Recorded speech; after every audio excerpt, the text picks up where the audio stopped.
Amongst the crimes, amongst the criminal acts that we can commit, there are gradations of punishment. Like if you steal, cut off your hand.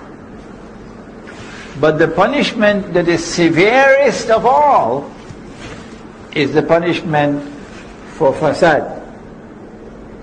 It is not only that which corrupts but also destroys. So societies can corrupt. Societies can be destroyed because of fasad, not just individuals or families. And fasad comes in many different forms. For example, Sodom and Gomorrah and their homosexuality.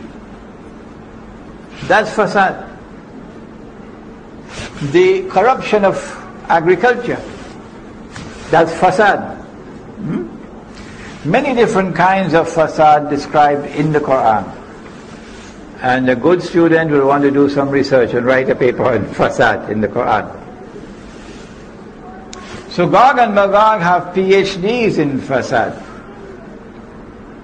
And so the punishment is the most terrible of all. At the lowest level of punishment is banishment. But at the highest level of punishment, it is cut off the hands and feet on opposite sides and crucify them until death. That's the worst punishment in the Quran. And this is what Gog and Magog do. But in the hadith, Allah speaks about Gog and Magog and He says, I have created creatures of mine so powerful, Sahih Muslim, that none but I can destroy them. So they have almost an indestructible power. And they use their power exactly opposite to Zulqarnain. He uses his power to punish the oppressor. But they use their power to oppress. He uses his power to reward those who are righteous in conduct and treat them nicely. They use their power to wage war on the believers.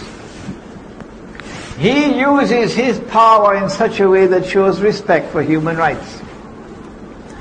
Even the human rights of the Aborigines of Australia, the human rights of the American Indian tribes who loved the earth and respected the sky and the rivers and the sea and the trees and the birds far more than the American people will ever do.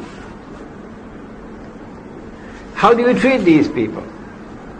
He respected their human rights and left them as they were. But not Gog and Magog.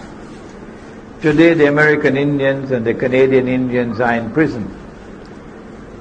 And they're drinking alcohol, and they're wearing blue jeans and eating McDonald's hamburgers.